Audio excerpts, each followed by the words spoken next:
to or not.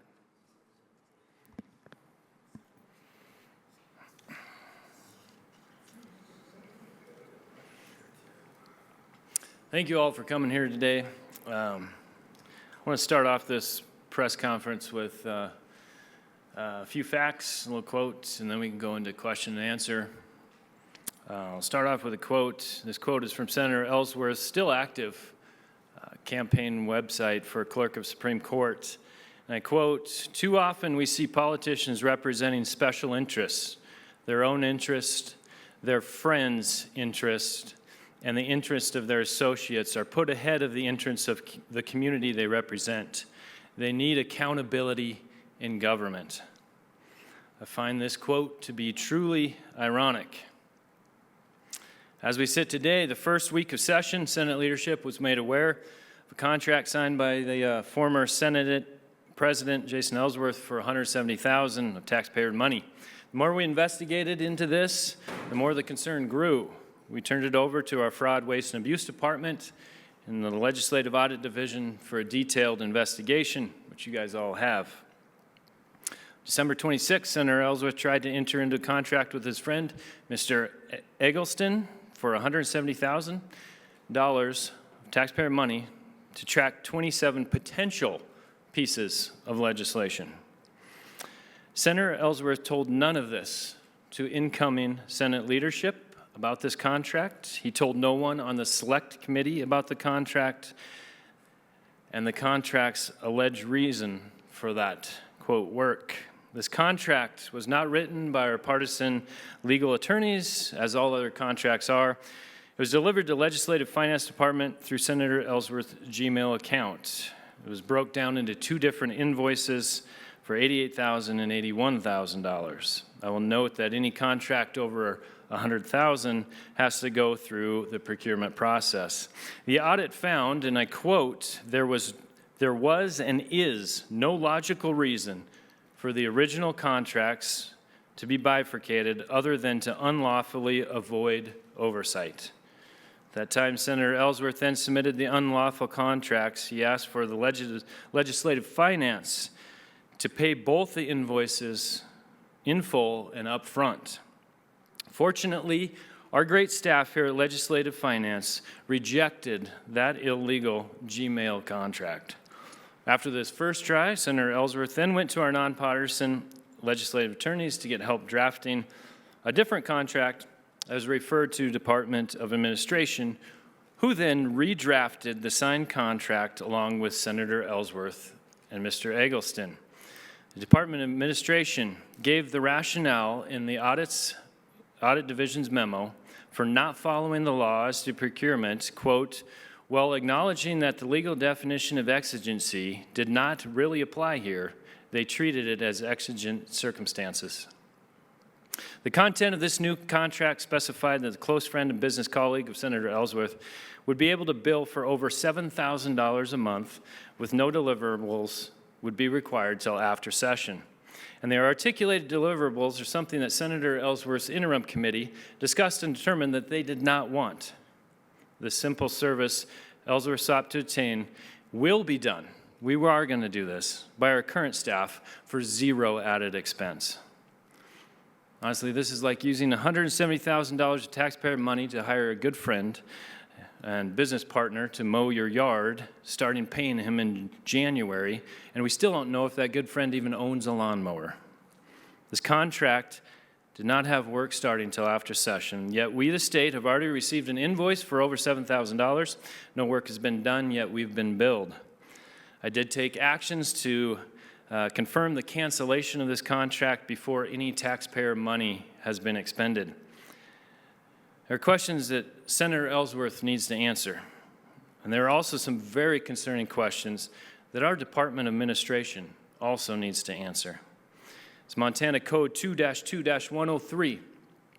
It states public trust and public duty. And it states a legislator,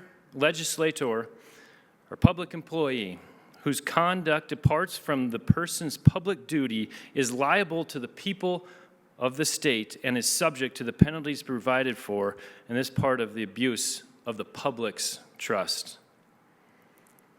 We, as a Republican Party as a whole, take that public trust very seriously. As a member of the Republican Party, I'm embarrassed of the outlined actions of one senator that was elected as a Republican.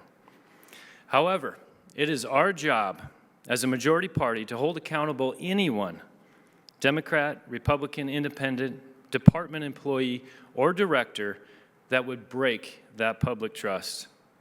And I very much appreciate all my colleagues from across the aisle, as well as in my party, that today just made the vote to pursue the integrity of state government. And in closing, I will just add that this ethics hearing is not the close of our investigation. It's just the start. More questions need to be answered. The audit will continue, and we will look into more than just the procurement process, and we hope to have those findings as soon as possible. So those are my statements. I'll take questions. Seaborn. I'm curious if during the confirmation process this year, if any of this will come up during the Department of Administration Director's reconfirmations process. Like I said, there is a lot of questions that I think the Department of Administration needs to answer in that audit, admitted to not following what is currently in law when it comes to procurement. Might Director Giles be called to testify in this ethics hearing? I would sure hope so. Has anybody been able to get a hold of Bryce Eggleston since you learned about this? I have not, and as of now, we had sent a certified letter and email to cancel the contract, and as of now, I've not personally heard back. I can check with staff and see, but as of now, not heard any, not a word. Yeah, Jonathan. When do you expect the ethics hearing to take place? I understand that you're looking at potentially changing members of the committee, so is it going to delay it? No, I don't think changing the membership will delay. And even as Senator Ellsworth said, we need a quick resolution of this, and I agree with that. People in Montana, the voices from Hamilton that he represents, need a quick resolution of this, so I'm hoping sooner than later. We're talking a few weeks, not months. But it's not days, it's a matter of weeks likely, is that true? I am hoping a few weeks. We'll see when the Ethics Committee meets. They're going to meet on Wednesday. That's already been notified. At that point, they'll lay out the rules. We've been working on the rules of how this hearing will proceed so that everybody knows the structure moving forward, and also setting a timeline then, too. So, yeah, Shaylee. What resolution do you think is appropriate for this situation? Do you have in mind what you'd like to see happen? Resolution? No, we're going to go through the hearing. We're going to dig into the facts. Like I said, there's a lot of questions that need to be answered yet. And once we get that back from the Ethics Committee, I will say that this is a decision that is our constitutional right as the body of a whole in the Senate. So the Ethics Committee is going to be doing the due diligence, and that report is going to come back to the Senate, and the Senate is then going to make that choice. Just procedurally, could the Ethics Committee then meet multiple times? Is that likely to happen? Do you have an idea? Like, I'm just kind of curious what we should be watching for. There could be multiple meetings. Like I said, they're going to do an organizational meeting up here, and then obviously the hearing later on. That's going to be up to the Ethics Committee on how deep they go. Like I said, though, I think everybody is operating under the umbrella of doing this thorough, doing this precise, but also doing it in an expedited manner. Mr. President, can you speak to the decision to make some substitutions on the Ethics Committee? You know, at this time, we want the due process to be as thorough as possible. I think there's a lot of people that that could fulfill that role in the Ethics Committee. We only have 2 Republicans and 2 Democrats, and just went with the best moving forward on that. I wouldn't read too much into that. So. I'm sorry, for clarification, is Senator Vinton being moved off the Ethics Committee because of an op-ed she authored last week? No, like I said, we're just we're moving forward with the best four on the ethics committee, and like I said, there's a lot of different people that could do that, and that's moved forward. I don't think that would really be the issue at this point. It's having a thorough hearing, and like I said, I think a lot of Republicans and a lot of Democrats could fulfill the role in the ethics committee. I will say that we're tight in this Capitol. It's a fishbowl in here, right? And a lot of different people know or even been politically connected to a lot of different things that has happened. So I think across the board, we're going to have a fair hearing with multiple people that could have been on there. So, but with the four that we got, you bet. You said the audit was ongoing. Can you explain to us a little bit more about what they're continuing to look into? Yeah, you bet. Great question. So right now, the audit that we all have is really based on procurement. The audit division does audits. That's their title, and that's their job, and they're very familiar with the procurement process. So what we got was something that they said, this is very familiar to us. As they're going to continue on with this investigation of into even intent, into what did some of this cross the line to criminal? At that point, they'd have to turn it over to DOJ. So there is a whole process laid into that takes more time than just the procurement, which they're familiar with, which we all got that report. And then one more. What do you say to the voters who elected Senator Ellsworth through all this? I'm going to hold those comments. That's a great question. And once the hearing is done in ethics and we figure out all the facts come to light here, I hope you ask me that question again. Okay. Do you have any clarity on the last time that there was any kind of ethics investigation into a sitting legislator? No, that's a great question. I have not dug into the history and how far this goes back. I do know that just even laying out the procedure for the ethics hearing and how this plays out, we've dug into a lot of different states and how they do it because it's not as familiar here in Montana. So, and which I've already talked to some of the Ds that are on the ethics committee of that organizational procedure and how that will play out. So that's coming. Yeah, Shaylee. Thinking about DOA being in the executive branch, I wonder if you've talked to Governor Gianforte about this, if he has thoughts on how to move forward, and if you could characterize DOA's willingness to engage with you on this process. How's that been? I've not talked to the governor, but I have talked to people there on the second floor, let them know that, hey, this is concerning. So open lines of communications, they said open lines of communications back, so I fully anticipate 100% cooperation there from the Department of Administration. Yeah. Do you anticipate this having any impact on the Senate's ability to continue doing work? I know this will obviously be just another committee and members will have to spend time on this. Do you see it impacting the body's work at all? Yeah, I do. And we already had a motion, a notice for a motion to vote tomorrow to change up the audit committee. Right now we're under temporary rules, and those temporary rules have Senator Ellsworth carrying all of the governor's directors. Where do we go from that? That is problematic.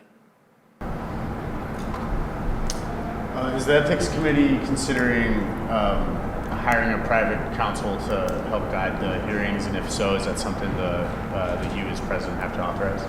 Yes, and we've looked into that and hopefully secure that sooner than later. Like I said, this is new ground that we're plowing here. Unfortunately, add that in, and please print that. This is unfortunate that we're in this situation, but we are, and like I said, we're copying some other states, but there is legal counsel that hopefully will be on board here sooner than later. Say who that is? Not at this time.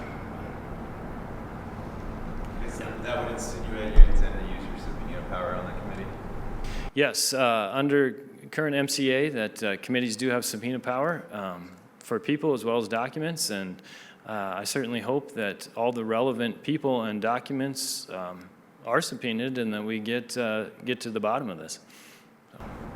What are the consequences for not responding to a legislative subpoena? Yeah, now you're going back, and there's a couple different. I know the body can have consequences, as well as even having the sergeant of arms going. If you don't show up for a subpoena, the sergeant of arms can arrest and bring back. So, Just a very small portion of the early story was having to do with Mr. Scott Bullinger writing a quote for Senator Ellsworth to the tune of, I think, $315,000 to do work like this. Is he going to be subpoenaed, and do you anticipate involving him in any way? I hope that we look at all the actions that were taken, whether it's Mr. Bullinger, Mr. Eggleston, Department Administration. I think everybody should come forth with the truth of what transpired and lay out the facts of the situation. So, I don't see anything being off limits. I don't see anything being off limits if it's part of this. We need to, and I'll follow that up. We need to, let's be candid. This hurts the integrity of state government, and we need to restore that. There are a lot of good people here in the Capitol. A lot of my colleagues in my caucus, as well as across the aisle. You make good friends from across the aisle, and a lot of people that take that integrity of this office very seriously. And this is even the point that we're at right now. It's a big black eye to state government, and we need to restore the trust of the people in Montana that put us here. Any further questions, Jonathan? Yeah. Senator Ellsworth's legal representation has said they don't feel like he had due process to this point in the audit process. What would be your response to that, and how do you intend to address his rights through the ethics process? Yeah, and that's exactly what we're doing here with the Ethics Committee, to go through the due process and give Senator Ellsworth a chance, as well as everybody else that is implicated in this, to share their side of the story. I will say that in the audit report, that the auditor gave Senator Ellsworth the exact same time that he gave all the other people or players within the audit, and Senator Ellsworth refused to respond. So that's not inequitable treatment. It was the same equitable treatment, and he just chose not to respond. Any other final thoughts? Questions? All right. Thank you very much, guys. I'm sure it won't be our last.